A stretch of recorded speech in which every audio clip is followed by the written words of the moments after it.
ಮಾತು. ಈಗ ಕರ್ನಾಟಕದಲ್ಲಿ ಕೃಷ್ಣ ಮುಖ್ಯಮಂತ್ರಿ ಇದ್ದಂಥ ಸಂದರ್ಭದಲ್ಲಿಂದ ಈ ಮಿನಿಮಮ್ ಚಾರ್ಜನ್ನು ರದ್ದು ಮಾಡಬೇಕು ಅನ್ನೋದನ್ನು ಶುರು ಮಾಡಿ ಹೋರಾಟ ಪ್ರಾರಂಭ ಮಾಡಿದ್ದು ಕರ್ನಾಟಕ ರಾಜ್ಯ ರೈತ ಸಂಘ ಹಾಗೂ ಹಸಿರು ಸೇನೆ. ಆಗ ಮಾಡಿದಂಥ ಸಂದರ್ಭದಲ್ಲಿ 10 ರೂಪಾಯಿ ಮಾತ್ರ ಇತ್ತು ಮಿನಿಮಮ್ ಚಾರ್ಜ್. ಆಮೇಲೆ 15ಕ್ಕೆ ಬಂದರು, 30 ರೂಪಾಯಿ ಬಂದರು, 2 ತಿಂಗಳಿಗೆ 30 ರೂಪಾಯಿ ಅಂತ ಹೇಳಿ ಬಂದರು.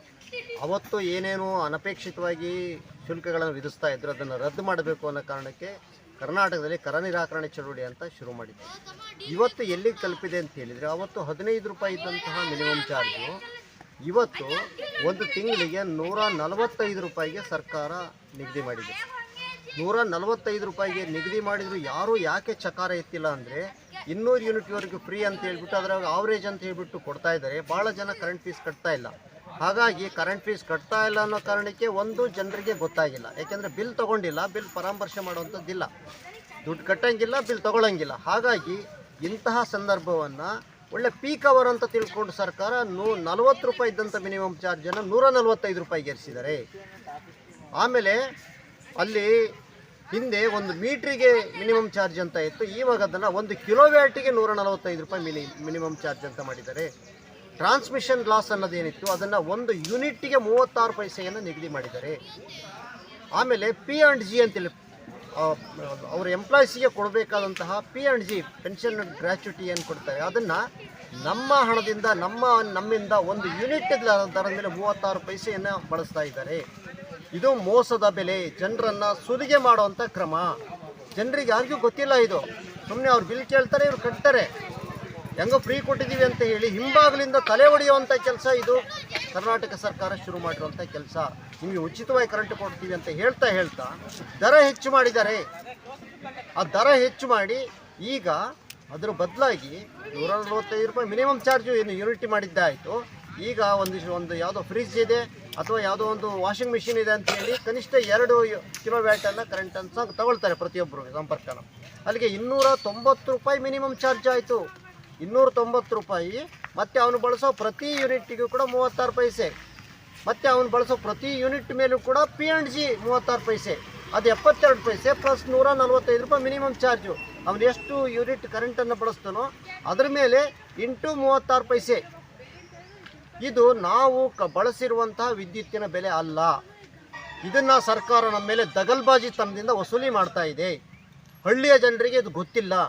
ಇಡೀ ಕರ್ನಾಟಕದ ಪ್ರತಿ ಗ್ರಾಹಕನಿಗೂ ಸಂಬಂಧಪಟ್ಟಂಥ ವಿಚಾರ ಇದು. ಅವ್ರು ಯಾರಿಗೂ ಅರ್ಥ ಆಗದೆ ಫ್ರೀ ಕೊಡ್ತೀವಿ ಅಂತ ಹೇಳ್ಬಿಟ್ಟು ಫ್ರೀ ಅಂತ ಹೇಳಿ ಯಾಮಾರಿಸಿ ದಗಲ್ಬಾಜಿ ದಂಧೆಯನ್ನು ಕರ್ನಾಟಕ ಸರ್ಕಾರ ಶುರು ಮಾಡಿದೆ. ಇದನ್ನು ತಪ್ಪಿಸ್ಬೇಕು. ಆ ಕಾರಣಕ್ಕೆ ಮಿನಿಮಮ್ ಚಾರ್ಜನ್ನು ರದ್ದು ಮಾಡಿ ನಾನು ಯೂನಿಟ್ ದರವನ್ನು ಏನು ಕಟ್ತೀನಿ, ನಾನು ಏನು ಕರೆಂಟನ್ನು ಬಳಸಿ ಕರೆಂಟಿನ ದರ ಕಟ್ಟಕ್ಕೆ ತಯಾರಿದ್ದೀನಿ. ಆಮೇಲೆ ಇತ್ತೀಚಿನ ವರ್ಷಗಳಲ್ಲಿ KERC ಪ್ರತಿ ಜಿಲ್ಲೆಯಲ್ಲೂ ಕೂಡ ಗ್ರಾಹಕರ ಸಭೆಗಳನ್ನು ನಡೆಸಿ ಏನು KPTCLನವರು, ಬೆಸ್ಕಾಂನವರು, ಬಿತರೆ ಕಾಮ್ನವರು ಎಷ್ಟು ದರವನ್ನು ಹೆಚ್ಚು ಮಾಡ್ಕೋಬೇಕು ಅಂತ ಅಪೀಲ್ ಮಾಡ್ಕೊಳ್ತಾರೆ KERCಗೆ. ಅದರ ಆಧಾರದ ಮೇಲೆ ಗ್ರಾಹಕರ ಚರ್ಚೆಯನ್ನು ಮಾಡಿಬಿಟ್ಟು ಒಪಿನಿಯನ್ ತಗೊಂಡು ಒಪ್ಪಿಗೆ ಕೊಡಬೇಕಾಗಿತ್ತು. ಆದರೆ KERC ಕರ್ನಾಟಕದಲ್ಲಿ ಯಾವುದೇ ಜಿಲ್ಲೆಯಲ್ಲೂ ಕೂಡ ಗ್ರಾಹಕರ ಸಂವಾದವನ್ನು ಏರ್ಪಡಿಸಿಲ್ಲ, ಅವರು ಸಲಹೆಯನ್ನು ತಗೊಂಡಿಲ್ಲ. ಇವರು ನೇರಕ್ಕೆ ಈ ಒಪ್ಪಿಗೆಯನ್ನು ಕೊಟ್ಟಿರೋದ್ರಿಂದ ಸರ್ಕಾರದ ಜೊತೆಗೆ ಈ KERC ಕೈ ಸೇರಿಸಿ ಸಂವಾದವನ್ನು ಕರೆದೇನೆ ಇವರು ದಗಲ್ಬಾಜಿ ಕೆಲಸಕ್ಕೆ ನಿಂತಿದ್ದಾರೆ. ಜನರಿಗೆ ಉಚಿತ ಅಂತ ಹೇಳ್ತಾ ಆರ್ಥಿಕ ಶೋಷಣೆಯನ್ನು ಮಾಡಲಿಕ್ಕೆ ಹೊರಟಿದ್ದಾರೆ. ಆ ಕಾರಣಕ್ಕೆ 145 ರೂಪಾಯಿ 1 ಕಿಲೋವ್ಯಾಟ್ಗೆ ವಿಧಿಸಿರುವಂಥ ಮಿನಿಮಮ್ ಚಾರ್ಜು, ಪ್ರತಿ ಯೂನಿಟ್ಟಿಗೆ ವಿಧಿಸಿರುವಂಥ 36 ಪ್ಲಸ್ 36 72 ಪೈಸೆ ಹಣನ ವಾಪಸ್ ತಗೋಬೇಕು ಸರ್ಕಾರ. ಅದನ್ನು ತಗೊಳ್ಳೋದ್ರ ಜೊತೆಗೆ ಇವರು ನಮಗೇನು ಕರೆಂಟ್ ಕೊಡ್ತಾ ಇದ್ರೆ ಅಷ್ಟು ನಿಗದಿ ಮಾಡಬೇಕು. KERC ಮುಖಾಂತರ ನಿಗದಿ ಮಾಡಬೇಕು. ನಾನು ಬಳಕೆದಾರ, ನಾನು ತೆರಿಗೆದಾರ, ನನ್ನ ಶಕ್ತಿಗೆ ಅನುಗುಣವಾಗಿ ತೆರಿಗೆ ವಿಧಿಸಬೇಕು. ನನ್ನ ಒಪ್ಪಿಗೆ ಇಲ್ಲದೆ ನೀವು ಏಕಮುಖವಾಗಿ ನೀವು ತೀರ್ಮಾನ ತಗೊಳ್ತೀರಲ್ಲ, ನಾವು ಪ್ರಜಾತಂತ್ರ ವ್ಯವಸ್ಥೆ ಕೆಳಗಿದ್ದೀವ ಅಥವಾ ಶೋಷಿತ ಸಮಾಜದ ಕೆಳಗಿದ್ದೀವ? ನಾಚಿಕೆ ಆಗಬೇಕು ಕರ್ನಾಟಕ ಗೌರ್ಮೆಂಟಿಗೆ. ಯಾವ ವಿವೇಚನೆಯಿಂದ ಮಾಡ್ತಾ ಇದ್ದೀರಿ? ಆ ಕಾರಣಕ್ಕೆ KERC ನಿಮಗೆ ಒಪ್ಪಿಗೆ ಕೊಟ್ಟಿರೋದು ತಪ್ಪಾಗಿದೆ. KERC ಪುನರಾವಲೋಕನೆ ಮಾಡ್ಕೋಬೇಕು. ಮತ್ತು KERCಯನ್ನು ಪ್ರತಿ ಜಿಲ್ಲೆಯಲ್ಲೂ ಜನರ ಅಹವಾಲನ್ನು ತಗೊಂಡು ಅದರ ಮೇಲೆ ತೀರ್ಮಾನವನ್ನು ಹೇಳಬೇಕು. ಆಮೇಲೆ ರೈತನ ಅಹವಾಲನ್ನು ಕೂಡ ಸ್ವೀಕಾರ ಮಾಡಿ ಅವನ ತೆರಿಗೆ ಪಾವತಿಯ ಶಕ್ತಿಗೆ ಅನುಗುಣವಾಗಿ ತೆರಿಗೆ ವಿಧಿಸಲಿಕ್ಕೆ ಅವಕಾಶ ಮಾಡಿಕೊಡ್ಬೇಕು. ಇದನ್ನು ಮಾಡದೇ ಇರೋದರಿಂದ ನೀವು ವಿಧಿಸಿರುವಂಥ ತೆರಿಗೆ ವಸೂಲಾತಿ ಕಾರ್ಯಕ್ರಮ ತುಂಬ ಅನ್ಯಾಯ ಆಗುತ್ತೆ. ತಕ್ಷಣಕ್ಕೆ ಕಿಲೋವ್ಯಾಟ್ ಮೇಲೆ ವಿಧಿಸಿರೋ ಮಿನಿಮಮ್ ಚಾರ್ಜನ್ನು ಸಂಪೂರ್ಣ ರದ್ದು ಮಾಡಿ. ನೀವು ₹5.80 ಒಂದು ಯೂನಿಟಿಗೆ ಅಂತ ನಿಗದಿ ಮಾಡಿದ್ದೀರಿ LT2ಗೆ, ಹಳ್ಳಿಯ ಪ್ರದೇಶಕ್ಕೆ. ಅದನ್ನು ರದ್ದು ಮಾಡಿ ₹5.80 ಯಾಕೆ ಮಾಡಿದ್ದೀರಿ? ನಿಮಗೆ ಖರೀದಿ ವೆಚ್ಚ ಏನು ಬರುತ್ತೆ? ರೈತರ ಸಬ್ಸಿಡಿ ಕೊಡ್ತಿದ್ದು ಎಲ್ಲಿ ಕೊಡ್ತಾ ಇದ್ದೀರಿ? ಸಬ್ಸಿಡಿಯನ್ನು ರೈತರನ್ನೇ ಶೋಷಣೆ ಮಾಡ್ತಾ ಇದ್ದೀರಿ. ಆ ಕಾರಣಕ್ಕೆ ₹5.80 ವಿಧಿಸೋದಕ್ಕಿಂತ ಮುಂಚೆ ನೀವು ಜನರ ಒಪಿನಿಯನ್ನು ತಗೊಂಡು ತೀರ್ಮಾನಕ್ಕೆ ಬನ್ನಿ. ಆ ಹಿನ್ನೆಲೆಯಲ್ಲಿ ಮೊನ್ನೆ KERC ಒಪಿನಿಯನ್ ಕೊಟ್ಟಿದೆ. ಪಂಪ್ ಸೆಟ್ಗಳಿಗೆ ಉಚಿತವಾಗಿ ಕರೆಂಟ್ ಕೊಡ್ತೀವಿ ಅಂತ ಹೇಳ್ತಾ ಇದ್ದಾರೆ. 1 ಯೂನಿಟ್ ಕರೆಂಟಿಗೆ ₹8 ನಿಗದಿ ಮಾಡಿದೆ ಸರ್ಕಾರ. ಪಂಪ್ ಸೆಟ್ಗಳಿಗೆ 1 ಯೂನಿಟ್ಗೆ ₹8 ನಿಗದಿ ಮಾಡಿದೆ. ನಾಳೆ ನೀವು ಪಂಪ್ ಸೆಟ್ಟಿಗೆ ಕರೆಂಟನ್ನು ನಾವು ಅಷ್ಟು ಕಟ್ಟೋಕ್ಕಾಗಲ್ಲ, ನೀನು 50% ಕಟ್ಟು ಅಂತಂದರೆ ಕೃಷಿ ಮಾಡಲಿಕ್ಕೆ ಸಾಧ್ಯನೇ ಆಗಲ್ಲ. ನೀವು ಈ ವರ್ಷ ₹8 ಮಾಡಿದ್ದೀರಿ, ಇನ್ನೊಂದು ವರ್ಷ ಕಳೆದ್ರೆ ₹10 ಮಾಡ್ಬೋದು, ₹12 ಮಾಡ್ಬೋದು. ನನ್ನ ಮನೆ ಕರೆಂಟ್ ಫೀಸ್ ಕಟ್ಟೋದೇ ಕಷ್ಟ ಇದೆ. ಪಂಪ್ ಸೆಟ್ಟಿಗೆ ಕರೆಂಟ್ ಫೀಸನ್ನು ಕಟ್ಟೋಕ್ಕಾಗೋದಿಲ್ಲ. ನಾವು ಪಂಪ್ ಸೆಟ್ಟನ್ನು ನಾವು ಉಚಿತವಾಗಿ ಕೇಳೋದೇ ಇಲ್ಲ ಸ್ವಾಮಿ. ನನಗೆ ನ್ಯಾಯಯುತವಾಗಿ ಕರ್ನಾಟಕದ ಕೃಷಿ ಬೆಲೆ ಆಯೋಗ ಏನು ಬೆಲೆ ನಿಗದಿ ಮಾಡಿದೆ ನನ್ನ ಬೆಳೆಗಳ ಮೇಲೆ, ಆ ಬೆಲೆ ಕೊಡಿ. ಇಲ್ಲ ಡಾಕ್ಟರ್ ಸ್ವಾಮಿನಾಥನ್ ಅವರು ಏನು ಬೆಲೆಯನ್ನು C2+50 ನಿಗದಿ ಮಾಡಿದರೆ ಆ ಬೆಲೆಯನ್ನು ಕೊಡಿ. ನೀವು ₹1 ಕರೆಂಟನ್ನು ಕೂಡ ನಾವು ಉಚಿತವಾಗಿ ಕೇಳಲ್ಲ.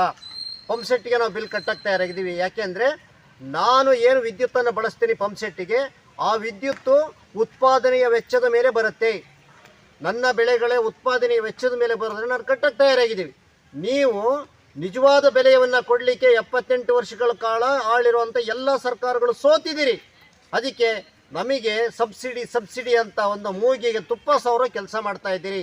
ನನಗೆ ಕೊಡೋ ಸಾಮರ್ಥ್ಯ ಇದೆ, ನಾನು ಬೆಳೆದ ಬೆಳೆಗೆ.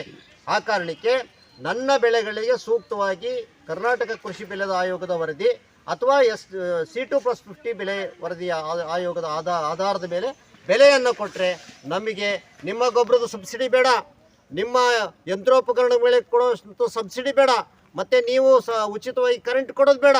ನನ್ನ ಬೆಳೆಯ ಮೇಲೆ ನೀನು ನ್ಯಾಯಯುತ ಬೆಲೆ ಕೊಟ್ಟರೆ ನಾವು ಕೊಡ್ಲಿಕ್ಕೆ ತಯಾರಾಗಿದ್ದೀವಿ. ಈ ರೀತಿಯ ಮೋಸದ ಕೆಲಸವನ್ನು ಕರ್ನಾಟಕ ಸರ್ಕಾರ, ಭಾರತ ಸರ್ಕಾರಗಳು ನಿಲ್ಲಿಸಬೇಕು ಅನ್ನೋದು ಕೂಡ ನಮ್ಮದು ಒತ್ತಾಯ ಇದೆ.